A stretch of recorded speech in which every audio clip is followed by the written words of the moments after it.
자, 할렐루야. 8.15 옹교우 영성수련회를 마지막으로 2024년에 우리 새신교회 모든 여름 사역이 다 마무리되었습니다. 올해는 특별히 너무너무 더운 날이 많아서 힘겨웠었는데도 불구하고 교회 학교의 여름 수련회와 말씀 축제 그리고 여름 농촌 선교 활동이 아무런 사고 없이 은혜 가운데 잘 마무리되어서 너무 감사드립니다. 이모저모로 참여하시고 또 후원하시고 기도해 주신 여러 성도님들께 감사의 말씀을 드리고요.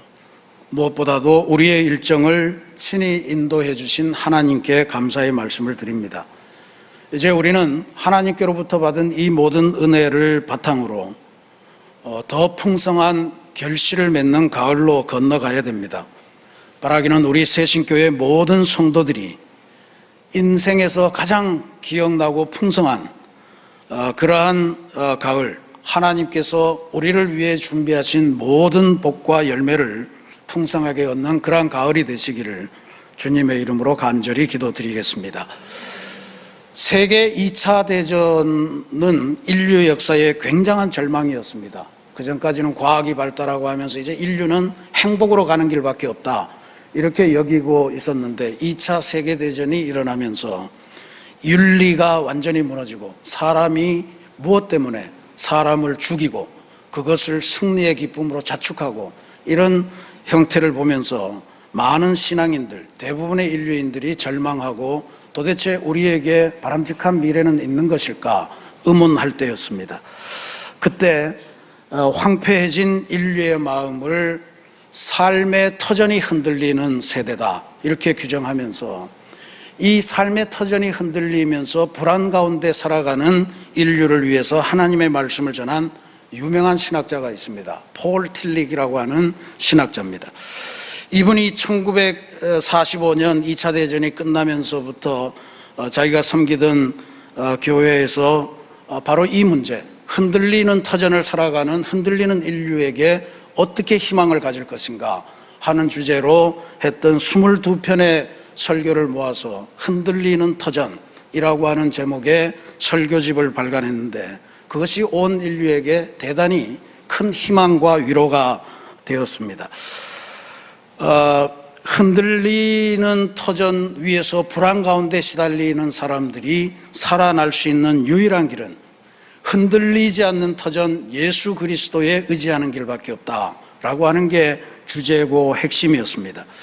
상황 속에서 흔들리면서 그 상황에 매달려서 이걸 어떻게 해결해 볼까, 여기에서는 답이 안 나온다는 거예요. 흔들리지 않는 터전을 붙들고 그 흔들리는 세계를 승리하면서 나가야 된다, 이런 이야기였습니다. 오늘 특별히 우리 장로님도 기도하셨습니다만 세계가 불안합니다.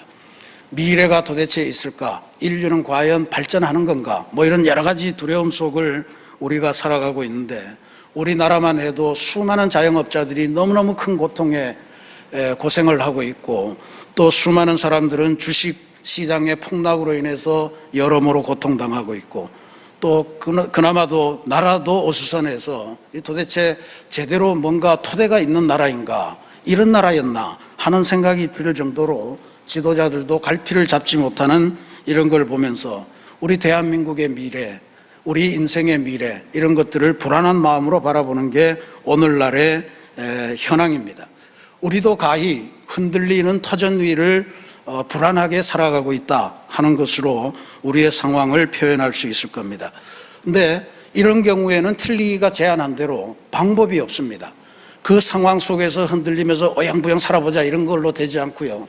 또 어떤 백을 찾아서 어떻게 한번 살아보자 하는 것도 도움이 되지 않습니다. 오로지 흔들리지 않는 토대이신 예수 그리스도에게 의지하고 예수 그리스도를 붙들고 이 흔들리는 세대 불안한 마음을 이기면서 승리의 길로 나아가는 수밖에 없음을 우리가 깨닫게 됩니다. 오늘 우리가 봉독한 이 열왕기상 3장의 말씀이 그러한 의미에서 흔들리는 세대를 어떻게 이길 건가 하는 구약 성서의 해답으로 중요한 말씀입니다. 왜냐하면 열왕기상 1장 2장은 다윗이 늙어서 이제 왕위를 솔로몬에게 물려주는 과정에서 수많은 반발이 일어납니다. 다윗의 아들 중에서 내가 해야 되겠다 이러면서 왕자의 난이 생겨나고, 그런 과정이 이제 어느 정도 평정이 되고 솔로몬이 정식으로 다윗의 뒤를 이어서 왕이 되는 과정입니다. 아직도 반란 세력이 잔존하고 있고, 더군다나 솔로몬은 도대체 이 나라를, 이 훌륭한 다윗의 나라를 어떻게 이어가야 될까라고 하는 것에 대한 번민으로 가득 차 있는 그러한 상황이었습니다. 한치 앞을 내다보기가 힘든 상황에서 솔로몬이 선택한 길은 하나님과의 관계의 정립을 분명히 하자, 그게 우선이다 라고 하는 것으로 그의 마음을 모았던 것 같습니다. 그러니까 지금 내 생각, 내 학력, 내 자산 이런 것 갖고는 되는 일이 아니고, 나를 이 왕위에 세우신 하나님의 뜻이 무엇인가, 하나님은 뭘 원하시는가, 그걸 아는 게 중요하다, 그렇게 본 거예요. 왜냐하면 이 천지를 주관하시는 분, 창조하시는 분은 하나님이시고, 국가의 흥망성쇠를 주관하는 것도 하나님이시고, 인생의 생사하복을 주관하는 것도 하나님이니까 하나님하고의 관계를 바르게 정립하면 나머지 모든 문제는 저절로 해결될 거다라고 하는 솔로몬의 믿음 때문에 이게 가능했습니다. 그래서 솔로몬이 왕에 올라서 물론 앞에 보면 혼인 관계도 맺었고 몇 가지 있지만, 왕이 되어서 했던 제일로 첫 번째 일이 뭐냐 하면 기브온이라고 하는 곳에 세워진 산당에 가서 그가 하나님을 향해서 일천번제라고 하는 제사를 드린 겁니다. 기브온이라고 하는 곳은 예루살렘에서 북서쪽으로 한 10km 되는 곳입니다. 그때는 아직 솔로몬이 예루살렘 성전을 짓기 이전이기 때문에 산당에서는 수많은 우상 숭배가 이루어졌지만, 그래도 산당에서 하나님께 제사 드리는 게 허용되던 시절입니다. 바로 저 정도 되는 겁니다. 예루살렘에서 이렇게 보면 기브온 산당이 보인다고 그래요. 그 사진을 보시면 저기 가운데 뭔가 이렇게 올라와 있는 거 있죠. 저게 산당입니다.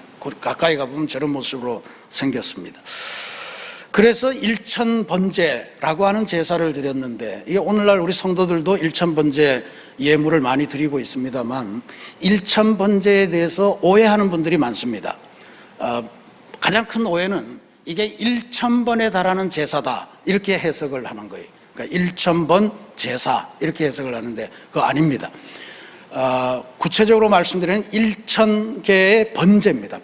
번제라고 하는 것은 동물을 태워서 희생제물로 드리는 제사, 태울 번자거든요. 그래서 태우는 제사다 그래서 저 번제고, 그래서 이게 1000개의 번제를 드렸다 이런 뜻입니다. 실제로 이 오늘 본문을 역대하 1장에서도 동일하게 반복하는데, 역대하 1장 6절에 이런 기록이 나와 있습니다.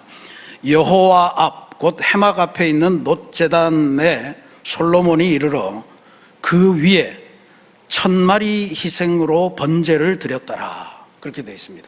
그러니까 1000마리의 희생 제물로 드린 번제, 그게 1000번제예요.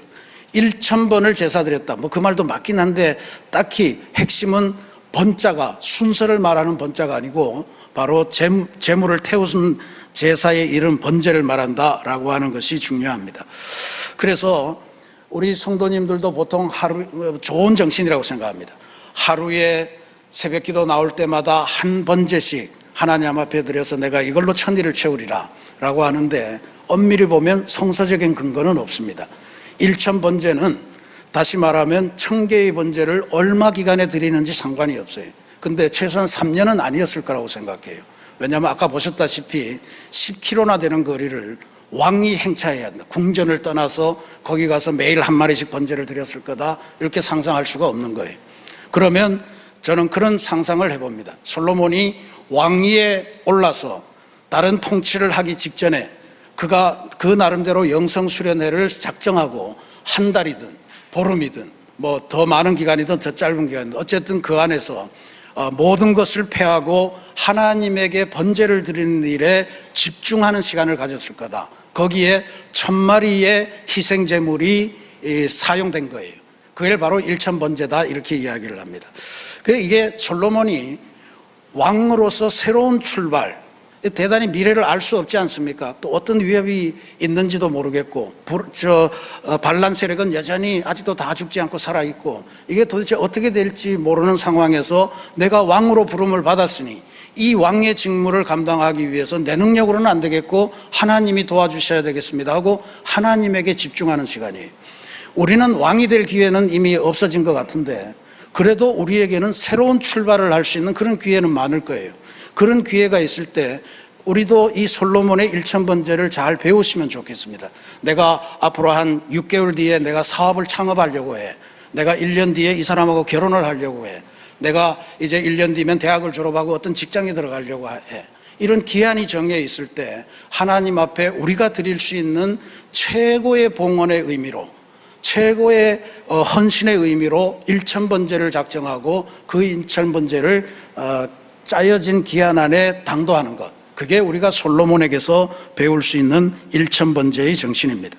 그러니까 이게 1000개의 번제, 그러니까 1000마리를 잡는 거 아니에요. 옛날식으로 따지면 1000마리를 죽여서 그 피를 받아내고 또 그 가죽을 벗기고 뭐 안에 있는 콩팥 기름막을 떼내고 지방 덩어리 떼내고 뭐 이러는 복잡한 과정이 있는 거예요. 1000마리를 한다는 거는 보통의 정성이나 보통의 열정 가지고는 할 수 있는 일이 아닙니다. 뭐 솔로몬이 왕이었으니까 부하들 다 시켰겠지. 하지만 성경은 그렇게도 이야기를 하지 않아요.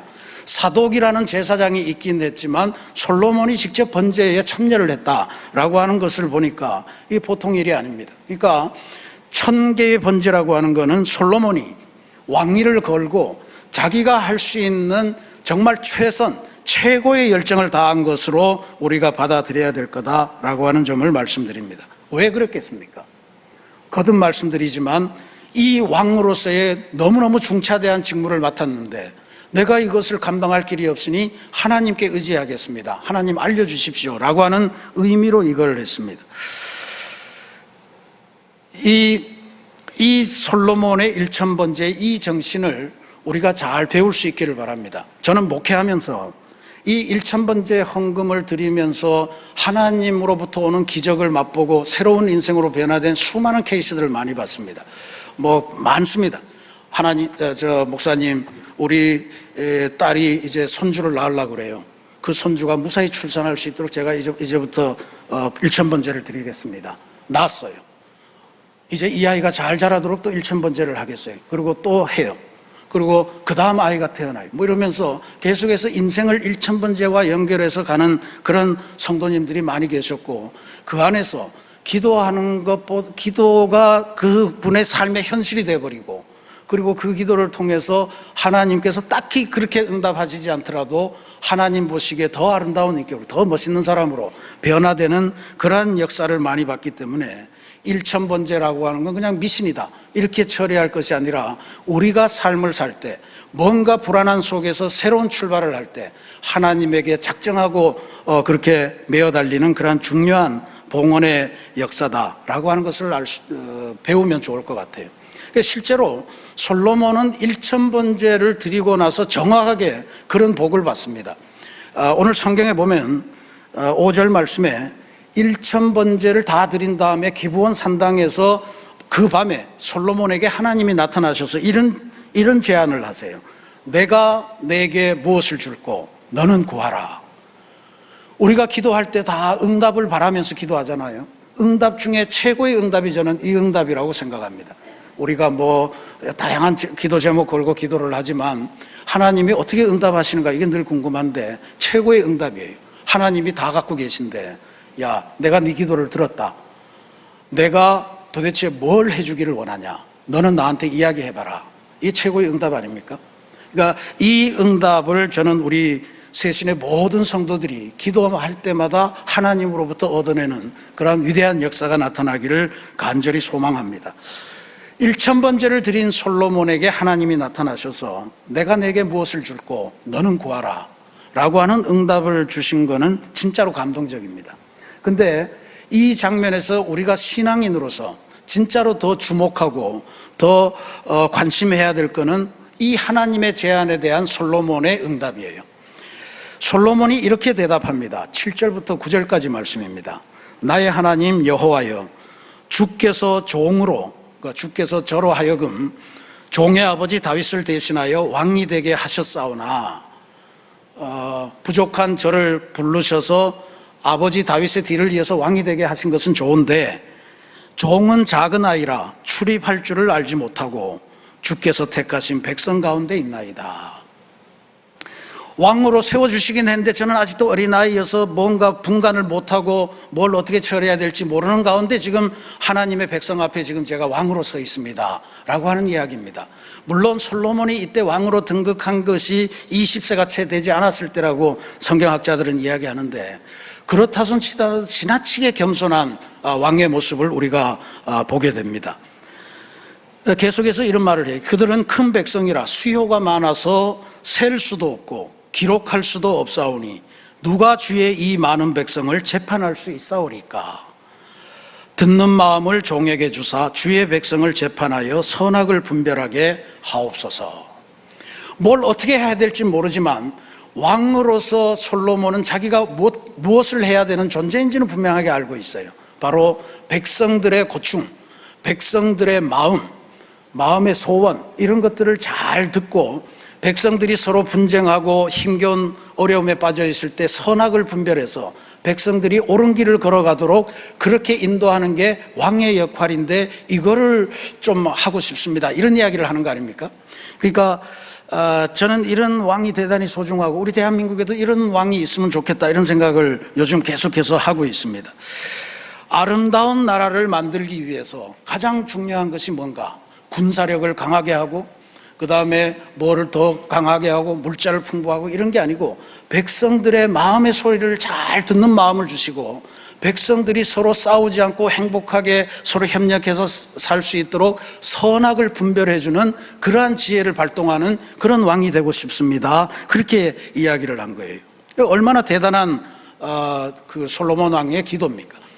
그랬더니 하나님도 역시 그를 좋게 여기셨습니다.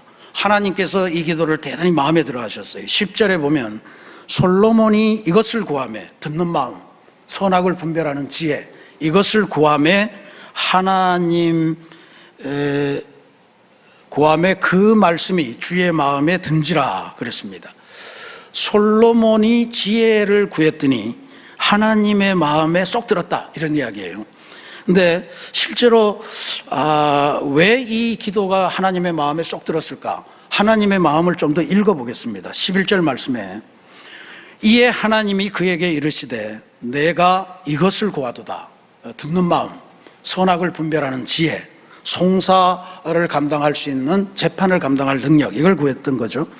내가 이것을 구하도다. 자기를 위하여 장수하기를 구하지 아니하며 부도 구하지 아니하며 자기 원수의 생명을 멸하기도 구하지 아니하고 오직 송사를 듣고 분별하는 지혜를 구하였으니.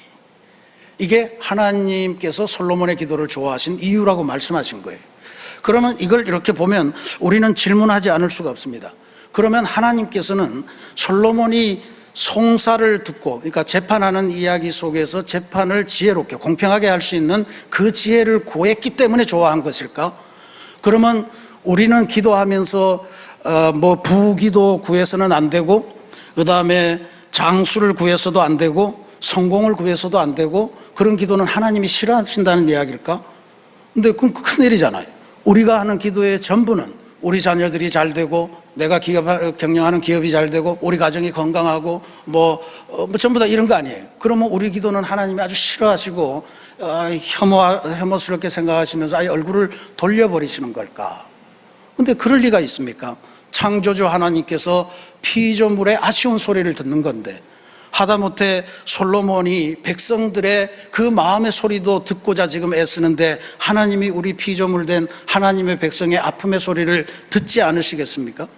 그럼 다시 이 성경 말씀을 보면 도대체 뭐가 하나님 마음에 들었을까? 저는 이렇게 짐작을 해요. 솔로몬이 이 여러 가지를 한 것 중에서 지금 하나님의 평가는, 하나님의 말씀의 핵심은 이 구절에 있다고 봅니다. 자기를 위하여. 솔로몬이 자기를 위하여 장수하기를 구하지 아니하며 부도 구하지 아니하며 자기 원수의 생명을 멸하기도 구하지 아니하고 오직 송사를 듣고 분별하는 지혜를 구하였으니. 솔로몬의 입장에서 지금 왕이 됐는데 다급한 게 얼마나 많겠어요. 아직도 잔존하는 반란의 세력, 그걸 완전히 섬멸해 주시고, 그리고 내가 이제 왕이 되었으니 왕에 적합한 부귀를 나에게 주시고, 또 왕으로서 1, 2년 하다 그만두고 싶지 않으니 나에게 장수할 수 있는 그러한 천수도 누리게 도와주시고 뭐 이런 것들을 할 게 많잖아요. 근데 하나님께서는 그 기도가 나쁘다는 것이 아니고 자기를 위하여 그 기도를 하지 않고 하나님을 위하여 왕으로서 송사를 재판을 통해서 선악을 분별하는 지혜를 구했기 때문에 네 기도가 너무 마음에 든다, 그런 이야기를. 자기를 위하여 구하지 않았다는 것, 그게 솔로몬의 기도를 좋아하셨던 하나님의 이유다. 저는 그렇게 확신합니다. 왕으로서 새로운 출발을 함에 있어서 하나님께서 내게 주신 그 왕의 소명이 도대체 무엇일까? 그걸 가장 먼저 생각했고 그걸 가장 우선순위로 생각을 했다는 거예요. 저는 솔로몬의 이 기도의 우선순위, 이거를 우리가 배웠으면 좋겠다, 그렇게 봅니다. 우리 기도는 뭐 사실 전부 다 아까 말씀드린 대로 다 부귀를 원하고 또 가난으로부터 해방, 질병으로부터의 해방, 다 이런 거를 구하지 않습니까? 우리 자녀의 잘됨, 그리고 내 사업의 흥왕함, 뭐 이런 것들을 다 구하는데, 문제는 그걸 구하는 게 문제가 아니고 그거를 자기를 위해서 구하냐, 하나님을 위해서 그걸 구하냐, 이거에 차이가 난다라고 하는 이야기예요. 우리는 어차피 두 발 딛고 이 땅을 살아가야 되는 사람인데, 그런 면에서 우리의 현실의 아쉬움, 현실의 아픔, 현실의 문제를 해결하는 도구가 기도밖에 없는데 그런 기도를 할 수밖에 없잖아요. 그러니 우리가 솔로몬에게 배울 것은 이 모든 일상적인 기도를 하되 자기를 위하여 구하지 말고 하나님의 역사를 위해서 구하는 그러한 기도가 되도록 기도 훈련을 할 필요가 있음을 알려주는 것입니다. 우리들의 자녀들의 앞날을 위해서 기도하시죠. 열심히 기도하셔야 됩니다. 그런데 그 기도가 나를 위해서, 우리 가정을 위해서가 아니고 하나님의 일을 위하여 훌륭하게 쓰임받는 자녀가 되게 해 주십시오 라고 하는 기도를 놓치지 말아야 됩니다. 우리들의 건강 회복을 위해서 기도하시죠. 언제나 할 때마다 그 기도가 응답되기를 바랍니다. 근데 목적이 있어야죠. 하나님께서 건강을 회복시켜 주시면 저는 이 몸을 주님의 사역을 위해서 헌신하겠습니다 라고 하는 기도가 붙어야 됩니다. 가난으로부터 탈출하기를 위해 기도하시는 분들도 많으실 겁니다. 가난으로부터 탈출해서 제가 좀 평안한 생활을 하기를 원합니다. 좀 더 좋은 집, 조금만 더 좋은 차, 뭐 이런 것들을 원하는데 이게 안 된다는 이야기. 하나님이 좋아하시는 기도가 아니라는 거죠. 하나님, 저에게 부의 역사를 주신다면 하나님의 사업을 더 힘있게 밀고 갈 수 있는 그러한 일을 하고 싶습니다 라고 하는 기도가 붙어야 된다는 거죠. 배우자를 위해서 기도하시는 분들 많을 거예요. 배우자 기도하면 뭐 요새 그런 거 막 가르치더라고요. 그 단체에서. 구체적으로 구해라. 키는 몇 센치. 직업은 어떤 유의 직업. 또 뭐 생긴 거 뭐 이렇고 뭐 차, 집, 뭐 집안 뭐 이런 걸 구하라고 하는데 뭐 좋습니다. 그렇게 구하셔야죠. 다만 이런 사람을 만나서 하나님이 도대체 뭘 원하시는가 하는 거를 분명히 하셔야 됩니다. 그거 없이 그 조건만 구했다가는 그 좋은 사람이 왜 그 부인만 보고 살아가겠어요? 다 딴짓을 하게 돼 있지. 하나님을 위해서 구하는 것, 그 기도가 병행되지 않으면 솔로몬의 기도를 기쁘게 받으셨던 그 하나님께서 기쁘게 받으시지 않으리라는 이야기예요. 이런 기도를 드리는 믿음의 사람, 기도의 사람으로 변화되는 은혜를 누리시기를 기도드리겠습니다. 근데 또 하나 더 주목할 거는 솔로몬이 이렇게 지혜로운 응답을 했잖아요. 그래서 하나님의 칭찬을 받고 마음에 들고, 근데 하나님이 솔로몬의 기도에 응답하신 방식이에요. 전 이게 정말로 우리 하나님이 참 대단하신 분이시다, 이런 걸 다시 한번 느낍니다. 솔로몬이 하나님에게 올린 기도, 지혜와 총명, 백성을 다스릴 수 있는 그 듣는 마음, 재판을 통해서 선악을 분별하는 지혜, 정확하게 하나님이 응답하셔서 하셨는데, 하나님은 솔로몬이 그냥 지혜를 달라, 듣는 마음을 달라 그랬는데 그거를 최대한도로 만들어서 들어주셨다라고 하는 사실이에요. 어떤 일이 있었냐? 12절 14절 말씀해 보면, 내가 내 말대로 하여, 그러니까 내가 내 기도에 응답하여 내게 지혜롭고 총명한 마음을 주노니 내 앞에도 너와 같은 자가 없었거니와 내 뒤에도 너와 같은 자가 일어남이 없으리라. 지혜만 주시면 되는데 솔로몬이 얼마나 마음에 들었으면 앞에도 이런 왕은 없고 앞으로도 이런 지혜와 관련해서는 너 같은 존재는 나타나지 않을 거다. 역사 세계 전체 혹은 역사를 전체로 통틀어서 지혜하면 솔로몬이 생각나는 그러한 정도로 하나님께서 응답을 하셨다는 거예요. 기도를 들으시고 그 기도를 응답하시되 최대한도로 넓히셔서 응답하시는 하나님의 역사를 발견하게 됩니다. 놀라운 은혜입니다. 그리고 다른 것도 마찬가지예요. 또 하나의 문제는 뭐냐 하면 지혜를 구했는데 솔로몬이 마음에 담고 해야 될 게 많이 있지 않았겠습니까? 근데 그걸 다 억누르고 하나님 제가 왕으로서 소명을 감당할 수 있도록 이것만 들어주시면 됩니다 했는데 가슴에 꾹꾹 눌러두고 차마 이야기하지 못했던 그 부귀, 영화, 장수 뭐 이런 모든 것들을 하나님이 알아서 다 해결해 주시겠다, 그리고 그것도 최대한으로 해 주시겠다라고 하는 그런 응답을 주셨음을 우리가 기억하셔야 됩니다. 내 앞에도 내 뒤에도 이런 왕이 없을 것이다. 이런 부귀를 누리는 존재가 없을 거다. 이런 영화를 누리는 존재가 없을 거다. 이렇게 말씀해 주셨어요. 오늘날까지도 그 약속은 이루어진 거죠. 지혜라고 하면 솔로몬 아닙니까? 언제 옛날에 텔레비전에 무슨 방송 제목이 있던데 거기도 뭐 솔로몬 뭐가 나와서 모르는 거는 다 물어보고 이런 거 했던 것 같아요. 솔로몬에게 응답하신 이 기도, 이거를 예수님께서 성경 공부를 하시면서 마음에 두셨던 것 같아요. 그래서 무리들에게 산상수훈을 가르치시면서 이 기도를 제자들이 알아듣기 쉽게 이런 말씀으로 알려주셨습니다. 마태복음 6장 31절부터 33절까지 이런 말씀을 들려주셨습니다. 그러므로 염려하여 이르기를 무엇을 먹을까, 무엇을 마실까, 무엇을 입을까 하지 말라. 이는 다 이방인들이 구하는 것이라. 너희 하늘 아버지께서 이 모든 것이 너희에게 있어야 할 줄을 아시느니라. 그런즉 너희는 먼저 하나님의 나라와 하나님의 의를 구하라. 그리하면 이 모든 것을 너희에게 더하시리라. 아멘. 하나님이 우리를 창조하신 분이에요. 우리 삶의 연약함을 다 알고 계십니다. 보아하니 너 꼴을 보니 이렇구나. 지금 마음속에 어떤 게 있는지 다 아신다는 이야기예요. 그래도 기도할 때는 나를 먼저 생각해.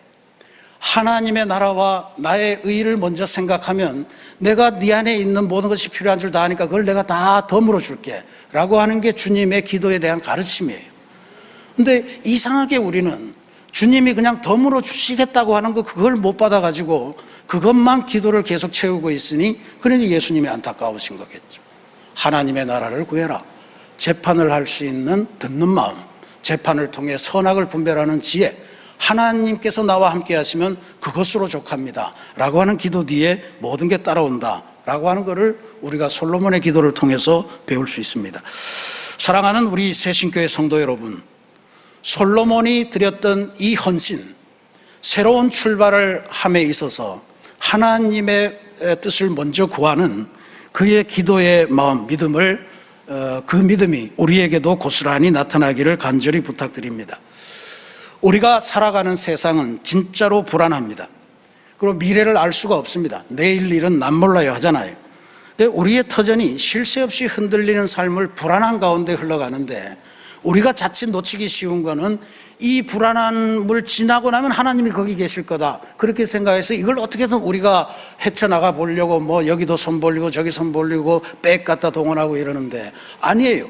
우리의 하나님은 흔들리는 그 터전 밑에서 우리를 붙들고 계시는 존재예요. 우리와 함께 그 흔들림을 이어나가신다는 거예요. 그러니까 우리가 기도할 때 우리의 배후에서 우리를 도우시고 우리를 붙들고 계시는 하나님에게 기도한다는 사실을 우리가 잊어서는 안 될 줄로 믿습니다. 그러니까 이게 우리가 하나님에게 헌신하고 하나님의 뜻을 구하고 하는 것이 중요한 이유가 바로 그런 거예요. 하나님은 우리의 필요를 다 아시고 그래서 하나님께서 우리에게 그걸 질문하실 겁니다. 내가 내게 무엇을 줄고 너는 구해라. 내가 뭘 해줬으면 좋겠냐? 너 한번 이야기해봐라. 우리 뭐라고 이야기하시겠어요? 덤으로 주시겠다고 하는 거 이야기하다가 그래, 그건 뭐 이미 다 준비된 건데 알았다. 그런 정도로 끝내겠습니까? 아니면 하나님으로부터 오는 지혜를 구해서 하나님께서 원하시는 인생이 되고 싶습니다. 하나님에게 진짜로 크게 쓰임받는 그러한 인생이 되고 싶습니다. 하나님께 영광 돌리는 삶을 살기를 원하니 그걸 어떻게 이루어 주십시오 했을 때 하나님께서 그 모든 것을 이루어 주시는 은혜를 베푸시리라 믿습니다. 사업을 하시는 분들 많이 계실 텐데요. 사업하실 때 필요한 게 많죠. 자금이 필요하고 좋은 사업 파트너가 필요하고 또 좋은 매수처도 필요하고 뭐 고객도 필요하고 다양한 게 필요하겠지만 진짜로 우리가 가장 먼저 구해야 될 것은 하나님께로부터 오는 지혜. 그것을 구하면 나머지는 하나님이 때를 따라서 시냇가에 심은 나무처럼 붙여주신다는 거 아니에요? 붙여주신다는 거 아닙니까? 공부하는 사람들도 마찬가지입니다. 우리 자녀들이 공부할 때 어떤 교재가 좋을까? 어떤 선생님에게 배워야 될까? 어느 독서실을 가야 될까? 뭐 이런 걸 열심히 하는데 먼저 그들에게 어떻게 하면 하나님께로부터 오는 지혜를 먼저 구할 거냐? 그걸 가르치시면 그 나머지는 저절로 따라오게 해준다는 그 이야기 아닙니까? 자율주도형 학습 이런 게 되는 거 아니에요?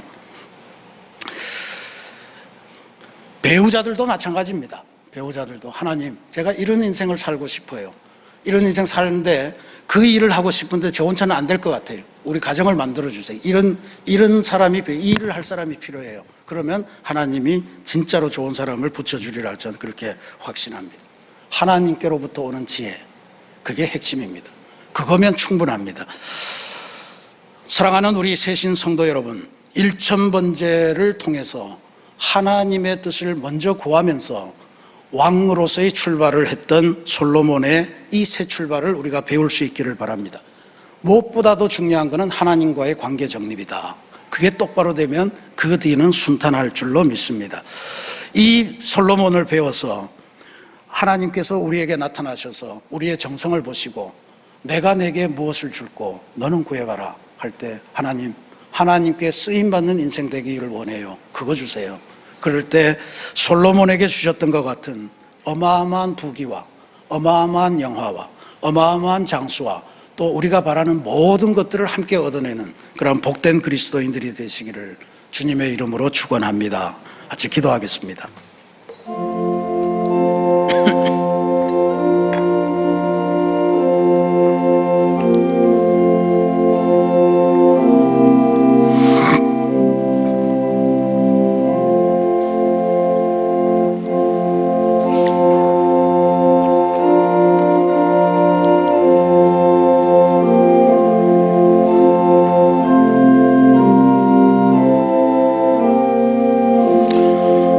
사랑의 하나님, 왕으로서의 새로운 출발을 하면서 불안하고 흔들리는 그 현실에 서서 인간적인 방법을 구하지 않고 하나님에게 최선을 다하며 하나님의 뜻을 물었던 솔로몬의 믿음을 우리도 배워서 우리가 삶의 단계마다 맞이하는 새로운 출발의 여정에 언제나 하나님의 뜻을 먼저 구하는 그러한 믿음의 삶을 살도록 인도하여 주옵소서. 흔들리는 인생을 살다 보니 하나님 앞에 구할 것도 많습니다. 간절하게 구하는 것이 있을 때 자기를 위하여서만 구하는 것이 아니라 하나님을 위하여 이 모든 것이 쓰임받게 해달라고 구하는 그러한 기도의 사람이 되어서 하나님에게 정말로 아름답게 쓰임받고 하나님께 영광 돌리고 하나님을 기쁘시게 하는 복된 인생이 되게 주님 인도하여 주옵소서. 내가 너에게 무엇을 줄고 너는 구하라 했을 때 솔로몬처럼 하나님의 사람으로 쓰임받을 지혜를 주옵소서 했던 그 기도의 우선순위를 우리가 배워 그 기도를 우리의 기도로 삼는 귀한 역사 있도록 주님 인도하여 주옵소서. 예수님의 이름으로 간절히 기도드립니다. 아멘.